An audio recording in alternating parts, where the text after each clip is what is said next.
নমস্কাৰ আজি 1 ফেব্ৰুৱাৰী এই মুহূৰ্তত কেইবাটাও ব্ৰেকিং নিউজ আহি পৰিছে আমি আপোনালোকক সেইসমূহ আগবঢ়াইছো মুখ্যমন্ত্ৰী উচ্চতনীমূলক মন্তব্যৰ বিৰুদ্ধে উচ্চতম ন্যায়ালয়ে কাষ চাপিব সংখ্যালঘু সংগ্ৰাম পৰিষদ ৰাজ্য চলোৱাত সম্পূৰ্ণ ব্যৰ্থ হৈছে মুখ্যমন্ত্ৰী হিমন্ত বিশ্ব শৰ্মা মুখ্যমন্ত্ৰী মন মগজু অধিক নিম্নগামী হৈছে আমিও কিন্তু হাতখাবতি বহি নাথাকো মুখ্যমন্ত্ৰী মন্তব্যৰ বিৰুদ্ধে শীঘ্ৰেই সৰ্বোচ্চ ন্যায়ালয়ে কাষ চাপিম উচ্চতনী দি ৰাজ্য পৰিৱেশ বেয়া কৰিছে মুখ্যমন্ত্ৰীয়ে এই হুংকাৰ প্ৰদান কৰিছে সংখ্যালঘু সংগ্ৰাম পৰিষদে সাধাৰণ মানুহে উচ্চতনী দিলে গ্ৰেপ্তাৰ হয় কিন্তু মুখ্যমন্ত্ৰীৰ বিৰুদ্ধে কিয় ব্যৱস্থা গ্ৰহণ নকৰে আৰক্ষীয়ে উচ্চতম ন্যায়ালয়ত সকলো কথা অৱগত কৰিম সংখ্যালঘু ওপৰত চলা অত্যাচাৰৰ বিৰুদ্ধে সৰব সংখ্যালঘু সংগ্ৰাম পৰিষদ এনেধৰণে মুখ্যমন্ত্ৰীক তীব্ৰ কটাক্ষ আবু বক্কৰ ছিদ্দিকৰ ইয়াৰ পাছৰ খবৰ পুনৰ মিয়া ৰাজ্যত সংঘটিত কৰিলে ভয়ংকৰ কাণ্ড 15জনীয়া মিয়াৰ দলে গুৰুলাগুলকৈ প্ৰহাৰ কৰিলে খিলঞ্জীয়া মুছলমান পুৰুষ মহিলাক প্ৰচণ্ড মাৰপিট মিয়াৰ ৰঙিয়াৰ নিকটৱৰ্তী তাৰাকাকুছি গাঁৱত এই চাঞ্চল্যকৰ ঘটনাটো সংঘটিত হৈছে ইমৰান হুছেইন আৰু ছানোৱাৰ বেগমক মাৰপিট মিয়াৰ দলৰ ঘটনা সংঘটিত কৰা মিয়াৰ দলটো কামৰূপ নলবাৰী সীমান্তৰ নুনাপাৰা ভুক্তভোগী পৰিয়ালে ৰঙিয়া থানাত দাখিল কৰে এজাহাৰ পৰৱৰ্তী খবৰ অসমত অসমীয়া হিন্দুৰ দাদাগিৰি চলিব বাংলাদেশী মিয়াক খেদি অসম বচাওক এই হুংকাৰ প্ৰদান কৰিছে আন্তঃৰাষ্ট্ৰীয় হিন্দু পৰিষদৰ সভাপতি প্ৰবীণ ভাই টুগাৰীয়ে অসমত আছে 50 লাখ মিয়া বাংলাদেশী শীঘ্ৰে 50 লাখ মিয়া বাংলাদেশীক অসমৰ পৰা খেদক বিধানসভা নিৰ্বাচনৰ পূৰ্বে খেদি পঠিয়াওক মিয়া বাংলাদেশীক এইখন অসম হয় বাংলাদেশ নহয় এইখন অসমত কেৱল হিন্দুৰ দপদপনি চলিব কোনো মিয়াৰ দপদপনি অসমত চলিবলৈ দিয়া নহ'ব বাংলাদেশলৈ ৰপ্তানি কৰা চাউল নিমখ বন্ধ কৰক ভাৰত চৰকাৰে বাংলাদেশী মিয়াক খেদক আৰু অসম বচাওক পৰৱৰ্তী খবৰ মুখ্যমন্ত্ৰীৰ বিৰুদ্ধে সৰ্বোচ্চ ন্যায়ালয়ত দ্বাৰস্থ হ'ব AIUDF এছআৰ বিসংগতিৰ বাবে ন্যায়ালয়ক নিজাববীয়া গোচৰ ল'বলৈ আহ্বান অসমখন মুখ্যমন্ত্ৰীৰ মতে নচলে মিয়াক কষ্ট দিবলৈ কাৰো অধিকাৰ নাই মিয়াক খেদিবলৈ মুখ্যমন্ত্ৰী হিমন্ত বিশ্ব শৰ্মা কোন অসমখন হিমন্ত বিশ্ব শৰ্মাৰ সম্পত্তি নেকি হিমন্ত বিশ্ব শৰ্মাৰ বিৰুদ্ধে পুনৰ গৰ্জন বিধায়ক আমিনুল ইছলামৰ মুখ্যমন্ত্ৰীৰ বিৰুদ্ধে সৰ্বোচ্চ ন্যায়ালয়ত দ্বাৰস্থ হ'ব AIUDF দিবলৈছো আন এটা খবৰ নিৰ্বাচন আয়োগলৈ কঠোৰ নিৰ্দেশনা সৰ্বোচ্চ ন্যায়ালয়ৰ ভোটাৰ লিষ্টত নাম কৰ্তন হোৱা ভোটাৰ তালিকা কৰক ৰাজহুৱা লাখ লাখ নাম কৰ্তন হোৱা ভোটাৰৰ ৰাজহুৱা কৰিব লাগিব নাম 1.16 লাখ ভোটাৰৰ নাম ৰাজহুৱা কৰিব লাগিব নিৰ্বাচন আয়োগে নিৰ্বাচন আয়োগক এই কঠোৰ নিৰ্দেশনা দিছে দেশৰ সৰ্বোচ্চ ন্যায়ালয় তথ্যগত বিসংগতিত স্বচ্ছতা আনি মীমাংসা কৰা নিৰ্দেশনা গাঁও পঞ্চায়তৰ কাৰ্যালয়ৰ তালুক অথবা বিভাগীয় স্থানত প্ৰকাশ কৰিব লাগিব কিয় নাম কৰ্তন কৰা হ'ল ভোটদাতাক নিশ্চিত কৰিবলৈ নিৰ্দেশনা দিয়া হৈছে CJI সূৰ্যকান্ত আৰু ন্যায়াধীশ জয়মাল্য বাক্সিৰ বিচাৰপীঠৰ এই ৰায়দান তামিলনাডুৰ এছআৰৰ বাবে কৰ্তন কৰা হৈছিল 1.16 লাখ ভোটাৰৰ নাম ন্যায়ালয়ত কৰা আবেদনৰ ভিত্তিত নিৰ্বাচন আয়োগলৈ এই নিৰ্দেশনা SIR নাম কৰ্তন সন্দৰ্ভত প্ৰথমটো শুনানিত নিৰ্বাচন আয়োগলৈ এই বিশেষ নিৰ্দেশনা জাৰি কৰা হৈছে পশ্চিমবংগ তামিলনাডুত কৰ্তন হোৱা ভোটাৰৰ নাম প্ৰকাশৰ নিৰ্দেশনা আন এটা খবৰ সম্পূৰ্ণৰূপে বন্ধ SIR প্ৰক্ৰিয়া BTC চৰকাৰৰ এই বৃহৎ সিদ্ধান্ত SR প্ৰক্ৰিয়া নামত চৰকাৰে কৰিব নোৱাৰিব হাৰাশাস্তি হিমন্ত চৰকাৰৰ বিৰুদ্ধে গৈ BTC চৰকাৰে লৈছে বৃহৎ সিদ্ধান্ত BTC নচলিব SIR প্ৰক্ৰিয়া BTCৰ 5 জিলাত বন্ধ ঘোষণা SR কোকৰাঝাৰ ওদালগুৰি চিৰাং বাক্সা তামুলপুৰত বন্ধ কৰা হৈছে SR ৰাজ্যজুৰি সংখ্যালঘুৱে SRক লৈ হৈছে আতংকিত SRৰ জৰিয়তে সংখ্যালঘুৰ চলিছে ভোট কৰ্তনৰ অভিযান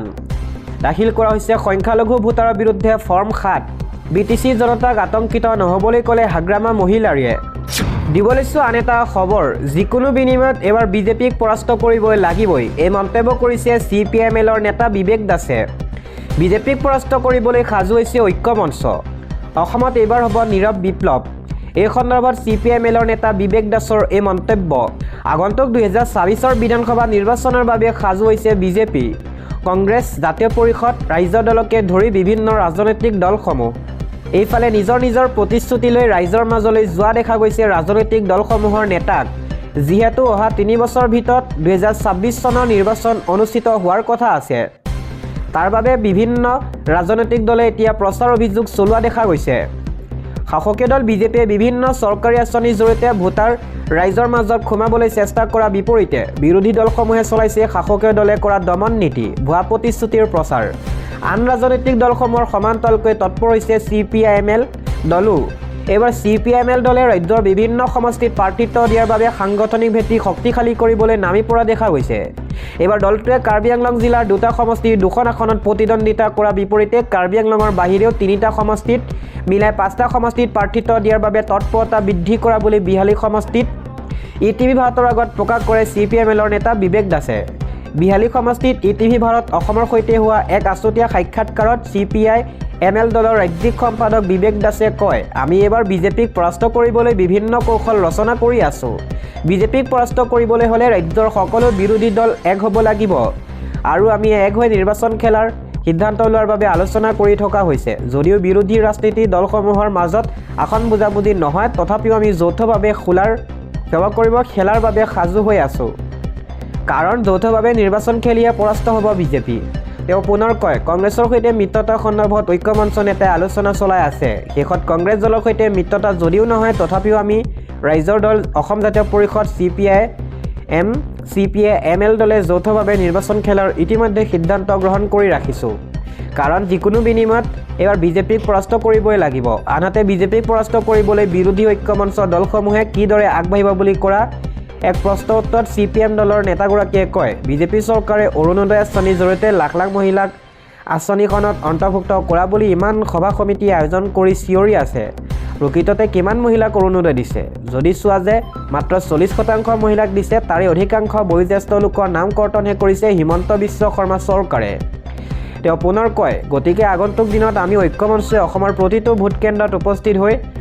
অৰুণোদয় লাভ নকৰা যি 60% মহিলা আছে, তেওঁলোকক লৈ আমি অৰুণোদয় নোপোৱা সন্থা গঠন কৰিম আৰু মহিলাসকলক লৈ আমি বিজেপি চৰকাৰৰ বিৰুদ্ধে যুঁজ দিম। আনহাতে অসমৰ নিবনুৱাসকলক সংস্থাপন দিয়াৰ সন্দৰ্ভত CPIMLৰ নেতা বিবেক দাসে কয়, লাখ লাখ যুৱতীক চাকৰি দিছে যদিও BA পাছ, MA পাছ, MSc পাছ শিক্ষিত নিবনুৱা যুৱকে যেতিয়া বিদ্যালয় এখনত ঘণ্টাই ঘণ্টাই লোহাৰ বেল বজাব, তেতিয়া সেই শিক্ষিত যুৱকজনৰ মনত কেনেকুৱা লাগিব সেইটো আৰু বুজাই পোৱা প্ৰয়োজন নাই। BA MA পাছ কৰি যদি 4ৰ্থ বৰ্গৰ চাকৰিত নিযুক্তি হ'ব লগা হয়, কিমান নিবনুৱাক সংস্থাপন দিছে তাৰ এইটো উদাহৰণহে হয়। কিন্তু সংস্থাপনৰ নামত অপমানহে কৰা হৈছে। ইফালে খিলঞ্জীয়া লোকক ভূমিপট্টা দিয়া সন্দৰ্ভত বিবেক দাসে কয়, বৰ্তমান চৰকাৰখনে সকলো খিলঞ্জীয়া লোকক ভূমিপট্টা দিয়াৰ কথা কৈ আছে ঠিকেই, সঁচাই খিলঞ্জীয়া সকলো লোককে ভূমিপট্টা দিছে নেকি?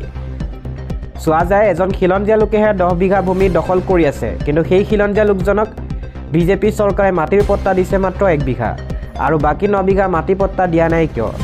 বাকী ভূমিপট্টা নিদিলে চৰকাৰে কাৰণ বাকী থকা ভূমিসমূহ যে আদানী আম্বানীক দিয়া, তাৰে এয়া এক খিলঞ্জীয়াক বঞ্চিত কৰা পৰিকল্পনা। শেষত তেওঁ কয়, কিন্তু এইবাৰ বিজেপি চৰকাৰৰ বিৰুদ্ধে নীৰৱ বিপ্লৱ হ'ব। বিশেষকৈ জুবিন গাৰ্গক ন্যায় দিব পৰা নাই, যাৰ ফলত অসমৰ ৰাইজৰ বহুত খং আছে আৰু অসমৰ মাটি আদানী আম্বানী ৰিণিকীক গতাই দিব খুজিছে। গতিকে এইবাৰ মিত্ৰতাৰ জৰিয়তে কাম কৰিব পাৰিলে নিশ্চয় এইবাৰ বিজেপিক পৰাস্ত কৰিব পৰা যাব।